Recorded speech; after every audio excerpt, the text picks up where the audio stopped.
Hi, I am Dr. Andrea Gourdine, and I am so elated to be joined with these amazing gentlemen today. And if you're joining us, welcome into the room. I have Alric Davis, who is the founding artistic director of Sankofa Collective here in Houston, Texas.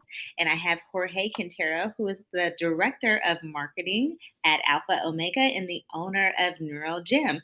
But I'm not going to just do the introductions. I want these gentlemen to introduce themselves. So, Auric, if you could kick us off with a quick intro of a little bit about your background and what drew you into this field. Sure. I'm grateful to be here. So hi, I'm Alric. I am the founding artistic director. In 2013-ish, my best friends and I started a theater company. At that time, there was only really one other black theater company focusing on people of color and black kids, and giving them an opportunity to do theater in the summer times, when people were in between doing things at our high schools. And so at 17 I was like, we gotta just put some work out. So we did our first big fundraising concert, and then we did Fences by August Wilson, which is like a classic play. And so after then, yeah, we've been doing typically about 3 to 4 shows a year. Even throughout when I was, living in DC, living in New York, and things like that. Houston has always been my home, and this is where I was born and raised. So it's continued over the years, and now it's been 11 years. This is our season 11. Wow, that's And so, amazing. right? Thank you. That's great. Really Wow. tricky. And And you so, don't look a day over 17, so that's oh, really well, great. thank you. I appreciate it. Especially our honey, for the thought for the live. But no, it's all about, for me, exposing people to theater, even if they don't know they need it. For those that like need an outlet, for those that need some exercise and community, right? There's a lot of physical aspects that can be beneficial with theater, but also a lot of emotional and mental ones that I think are very important to theater. Theater saved my life a number of times. And so my goal is to create opportunities for safe spaces, both on stage and off stage, to help, help others' lives as well. And so I'm excited to do that, especially with this production, Light in Piazza. Yeah, I love that. Okay, Jorge, tell us a little bit about you. Thanks, Andrea. My name is Jorge. I've known Alric since we were children. Just crazy to say. He talks about, starting Sankofa about 11 years ago, but I've known Alric since we were about 10 years old, so that goes back 20 years. Right. We went in different directions. Alric was the theater all-star. I was the math and engineering all-star. So I went the engineering route in school. I went to Rice University, got my bachelor's, did some job hopping here and there the first couple years after college, and ended up in the company I work for now, Alpha Omega, where first I was supporting brain recording equipment in the operating room with neurosurgeons. It expanded my whole view of what it means to have good brain health, what that means, what it looks like in patients that suffer with disease. And it led me down a big rabbit hole about understanding this complex organ of the brain. And in that process, I learned so many things that not only made my life better, but I wanted to share those things with others. And just in our conversations that I've had with Ulrich, um, we've talked about how we can support the theater community, with tools for mental health, with resources for mental health, knowledge and education about mental health. And that's something I'm really passionate about because I believe that if we can understand what goes on in our minds behind the scenes, we would be a little bit more graceful with ourselves when things go wrong, or, when we're fighting our minds and we can't seem to get the things that we want. There's a science behind it that's now catching up to a lot of the ancient practices, or a lot of the classic things that we use as a society, like theater, to process trauma, process grief, process emotions. I think it's a very powerful place to be as a practitioner. And I'm very happy to be partnering with Ulrich on the neuroscience side as well as the neurogym side, which is supposed to bring training and exercise programs, not just to people of theater, but anybody that is struggling with mental health. and giving them another avenue to basically support themselves and have an overall holistic approach to well-being. I love the idea of bringing mental health into creative spaces. And so it's so right on time that you're doing Light in Piazza, which touches on love and vulnerability and neurodivergence. When you think about, theater and bringing in this mental health aspect in the community, what comes up for you? Like, what are you nervous about? What are you excited about as you kind of open the doors to this? Absolutely. Yeah. Well, the first thing is, the show itself, we never try when we're choosing shows and selecting things, there's a lot of material out there, right? But we're never trying to put something on top of a show. We're usually calling to the needs of our community. So, I have a lot of friends, family. I teach part-time at other theaters and other places and high schools and such like that. And I'm listening to the community of like, what do they need? How do they feel? What are they processing? What are they navigating? What problems do they want to solve or do they don't even know they have. And what I liked about Light in the Piazza, it does offer some escapism. It's a gorgeous, lush score. There's love, there's romance, there's beauty.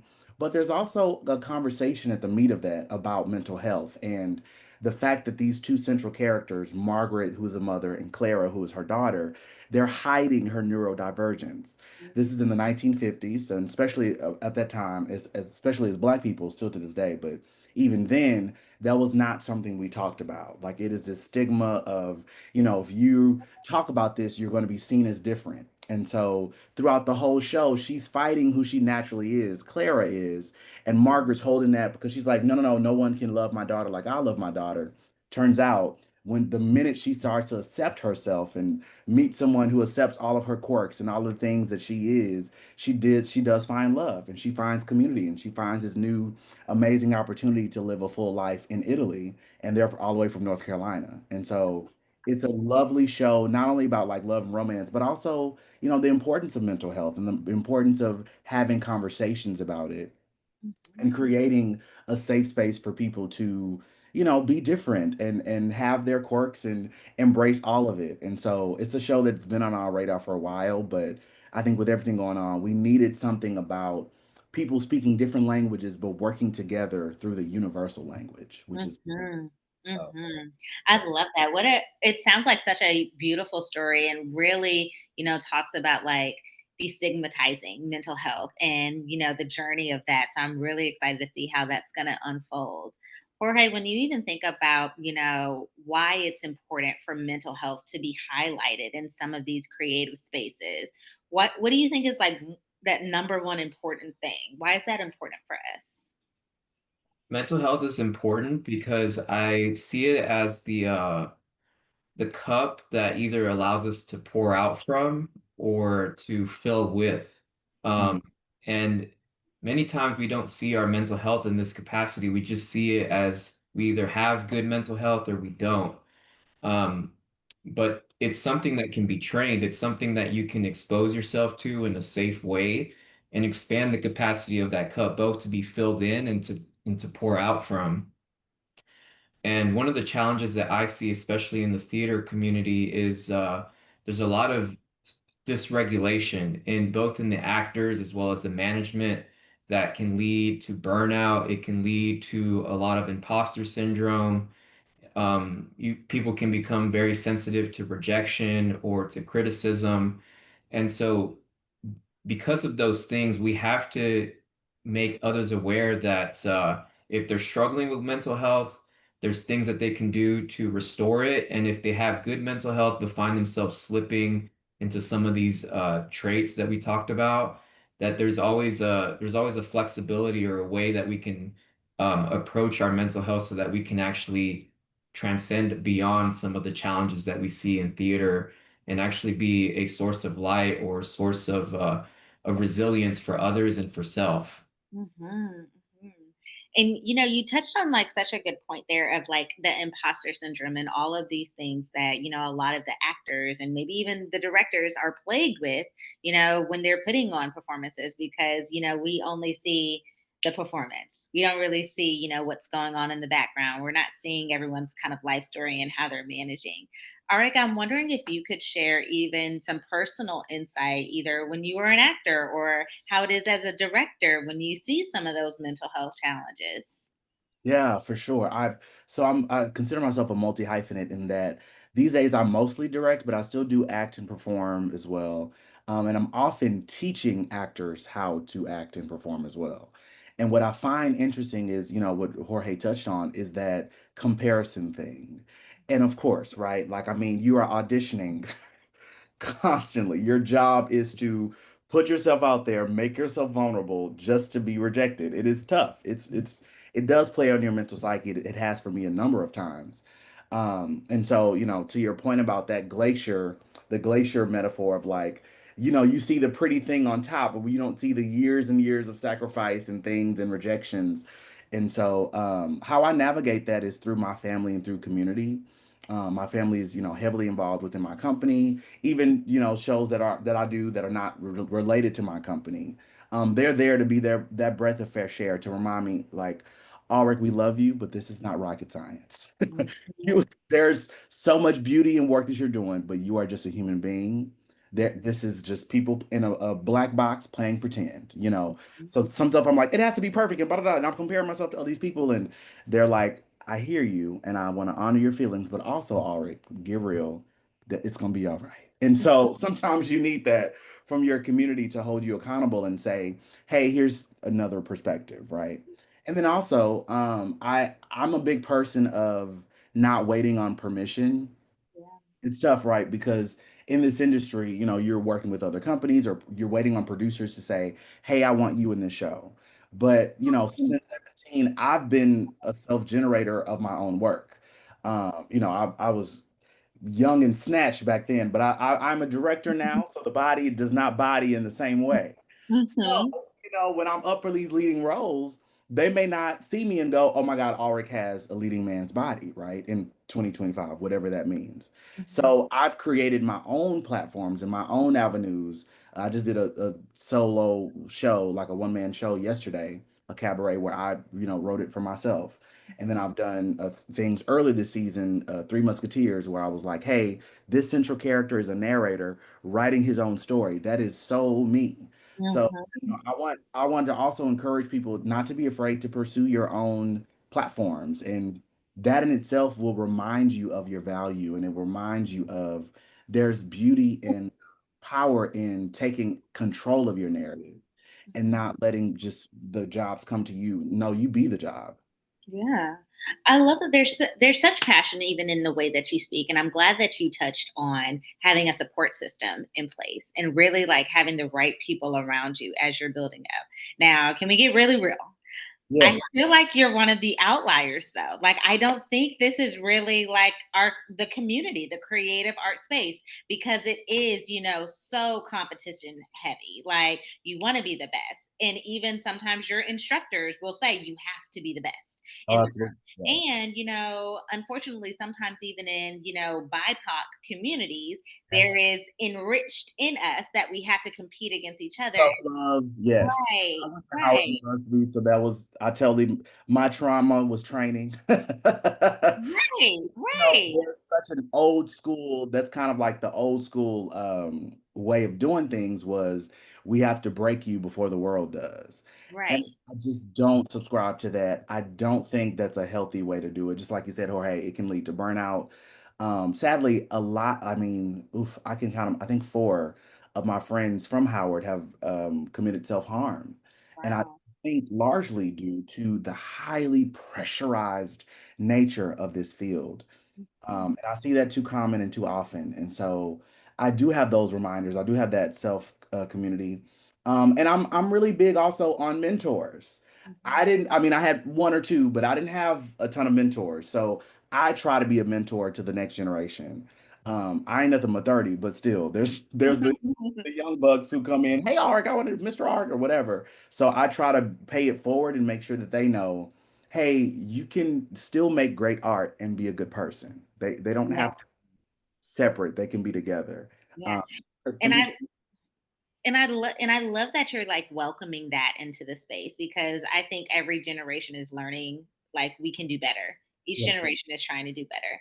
Jorge, Yes. when you're thinking about like the creative art space, and that ridden with perfectionism and imposter syndrome and competition and all of that, what would you say is like a tool that maybe directors can use, or more well-versed actors can use to not only show up in this expressive way, but also use this art as a healing practice?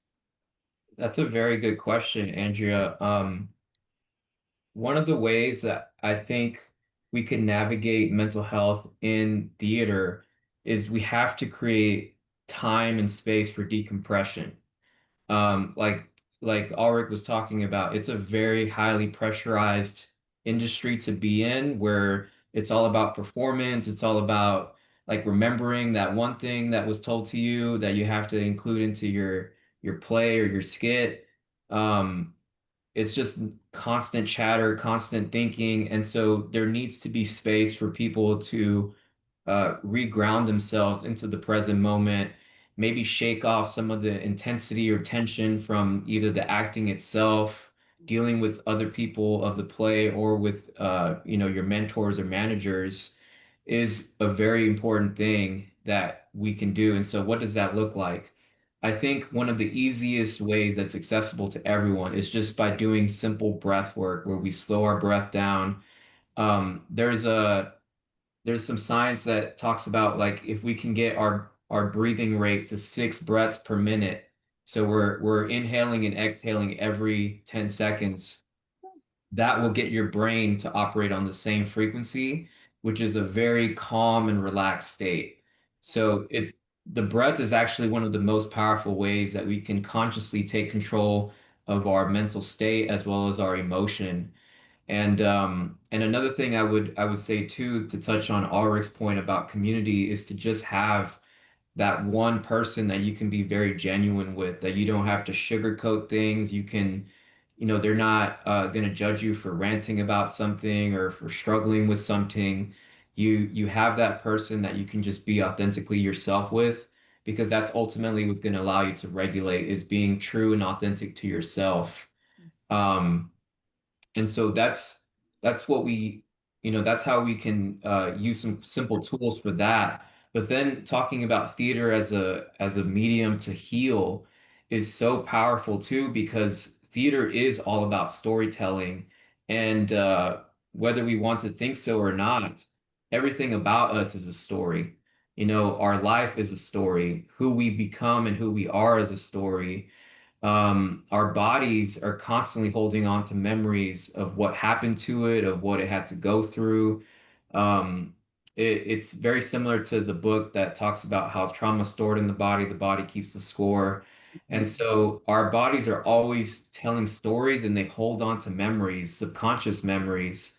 And theater is a great way to replay a lot of traumas, a lot of triggers, a lot of sensitive moments and themes in a safe environment that allows you to control the outcome or the narrative.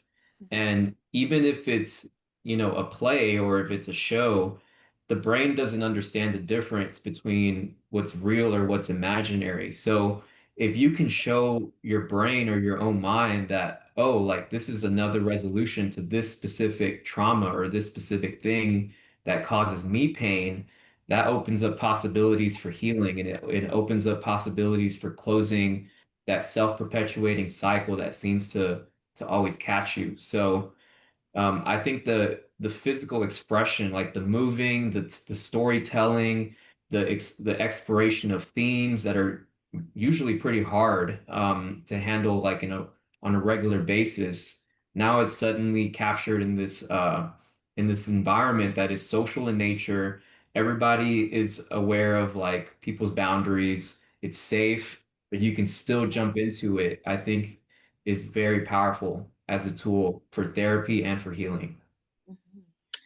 I even love like the undertones of how you're normalizing that too. And I'm so appreciative that you gave like that breath work, like fact, and, really, helping like even some of our viewers here really start to think about that. Because when you were like 6 breaths, 10 seconds, I was like, huh? Okay, I'm gonna like try that. Like I made a mental note of that. And I think it's simple practices like that, like those bite-sized things, and really like welcoming that into the space. Now, when we're thinking about like being performance based, or even, being sometimes the person who provides people entertainment or healing. And I even find this, especially in the mental health community, sometimes we can compartmentalize really Mm. well for the purpose of someone else. So, how would you even navigate a conversation like that with actors or in someone that you're seeing clearly struggling, but they're compartmentalizing that? What would your startup of that conversation look like? Mhm. You're asking me, Andrea? Either one of you guys can kind of jump in first. Yeah, I'll definitely jump in. I think, Okay. you know, people people can easily lie to themselves and mask how they feel, but their body language will definitely tell a different story. And I think as supporters of mental health, as people that want to do better in the industry, we have to give people the opportunity to be vulnerable in a non-judgmental way. So maybe that looks like pulling them aside and saying, "Hey, I see how your head's like drooping and your shoulders are low. What's going on? Like you can be honest with me." And they might try to brush it off, but I think if you press in and you just show them like, look, I'm here for you. I want to make sure that you're fine. This is what I noticed. Like let me be a resource for you. And I find that people, when they're given that space to really just let go of what they're holding on to, they want to let go. They want to release that, but it's almost like they need permission. And so we need to be the people that grant that permission beforehand because they're not willing to let go for themselves. Mhm, mhm. Mhm. I love that. And if I could, Yes, piggyback, and please. the beauty of that is also the process. A lot of people think that like this stuff just happens overnight, but usually I'm planning for about a year before we do whatever we're doing. There's such a high level of execution so that we can get a great product, right? And that's about the process, putting the right people in the right place in the right room. Mhm, Making sure even the space is set up for creativity. Is there a lot of space? Are we not hot? Do we have AC? Like, do we have all the things that we can, have in order for people to say, okay, I'm willing to explore today. I'm also big on, as Jorge said about, breath work. I'm big on warm-ups, sometimes even warm-ups and cool down. Some directors I've worked with didn't do these, and I was like, no, no, no, we need to make sure we need to leave all that stuff that we've been through in our day at the door. And whether it was traffic or life stuff or family stuff. How do we say, okay, I leave all that there, but I'm a blank canvas for just 3 hours for these rehearsals?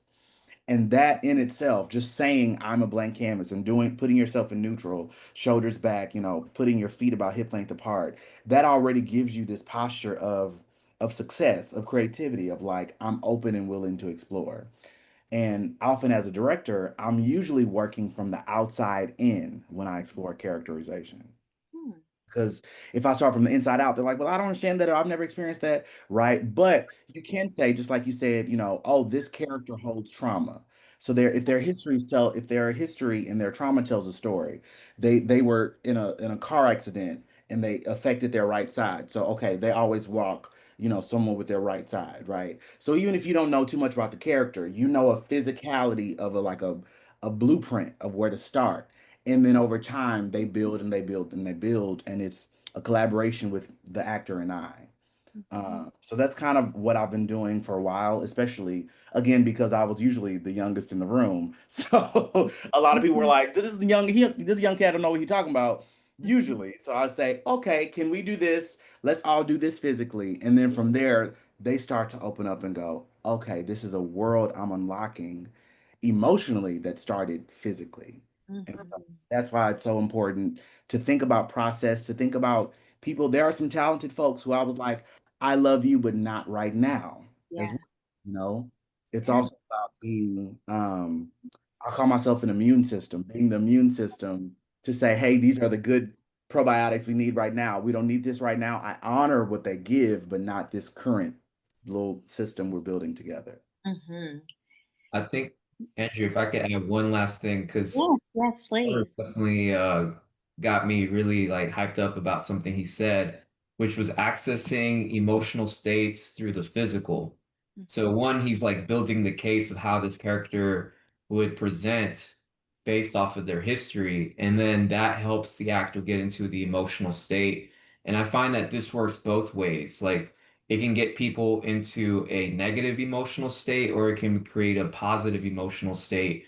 And this is actually the basis for what's called somatic therapy, which is something that I employ a lot in the neuro gym, which is how can we change people's emotional and mental state through the physical body, whether that is tuning into the body through some form of meditation or body scan awareness, or it's by physical movement, changing the way that we're moving, either through emotions or because of emotions that can help us shift and direct the emotional states. So I think that's a really powerful way to like one, build empathy when you're acting, like Ulrich was saying.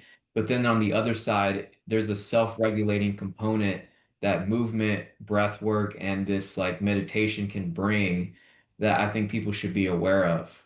Like if they get stuck in the negative emotional states, they can use similar methods, not obviously what got you into that, but changing how we're moving, changing how we're breathing, changing how we're paying attention to things to fully shift out of that state, at least enough to do something about it.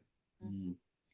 And speaking of awareness, I know this is like just one platform that we're doing today, but when you think about how the public can better support, and this time I'm going to split you guys down the middle because there's such stigma with the arts, there's stigma with mental health.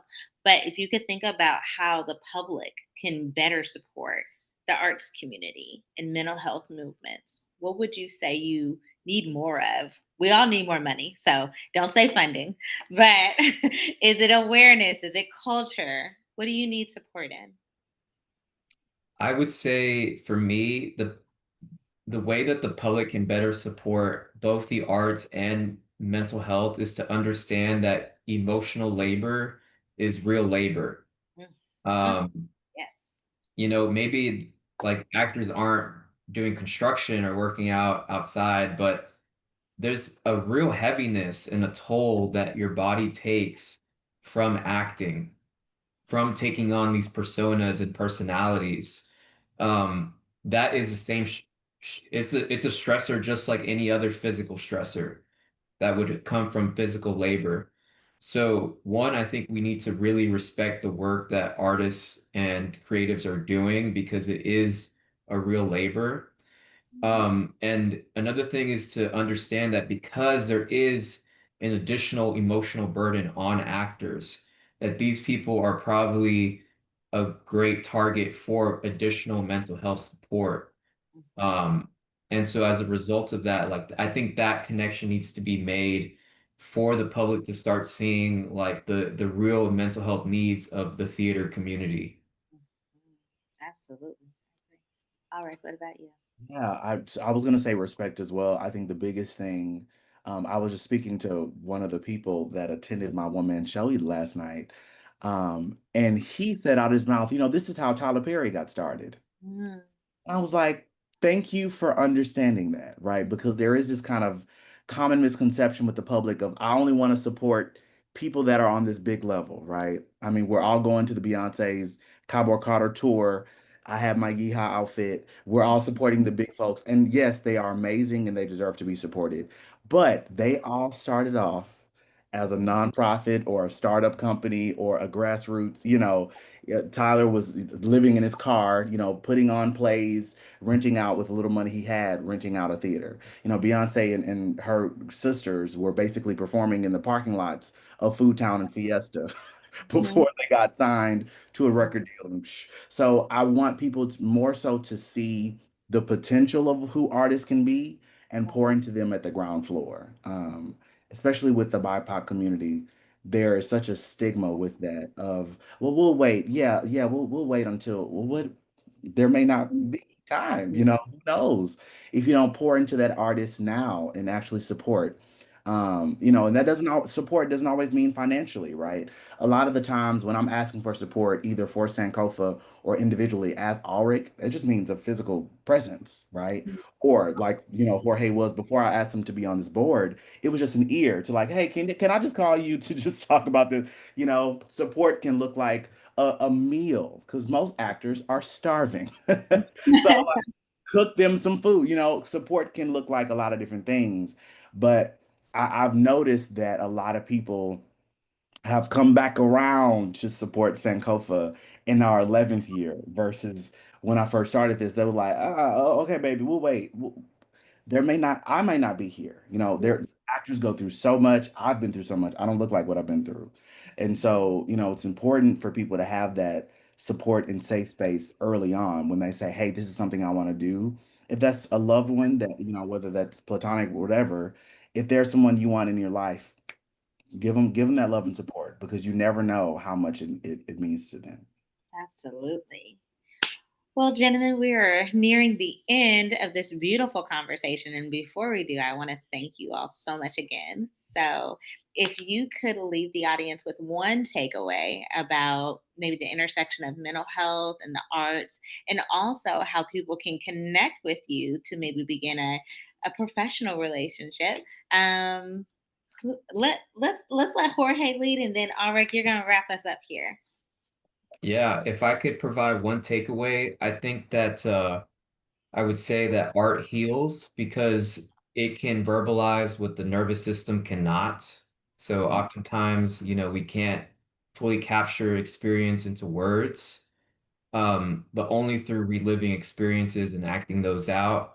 And so theater gives form to both the unspoken, and the lived experience, and it lets not just the performer, but also the audience release any pain together. So what all that to say that it's helping us build empathy, it's helping us heal, it's helping us understand each other. And I think because of that, like that's a beautiful thing, especially in today's world where we're becoming increasingly more divided and increasingly more self-centered. So theater is absolutely needed. And to connect with me, I'm most active on Instagram under the handle at the Neurogym, all one word, and I'm training people to improve their mental health. So if you're ever interested in adding to your therapy or to your prescriptions, like different exercise programs that are specifically optimized for your mental health symptoms and condition, I'm your guy. And yeah, I'm an open book, so just reach out whenever. And I'm super happy to have done this with Ulrich and Sankofa. I would love to do this and just talk about more things in the future. Wonderful. Thank you. All right. Yes, I if I could leave the people with something. Yeah, you know, I'm gonna go back to what I said earlier. Love conquers all. That's the big theme with our show. And it's not just a cheesy, you know, parable. It really is something that is powerful. We would not be here if it not were for our ancestors who believed in something that they thought were bigger than themselves. And that in itself is a reminder for me to, you know, get out of the bed in the morning when sometimes I'm like, oh Lord, I have to think about I am my ancestors' wildest dreams. They thought that, you know, a young black boy from Houston could do what I'm doing and what I plan to do. And so yeah, to continue to be love in the world of a lot of hate in a world of a lot of evil going on right now.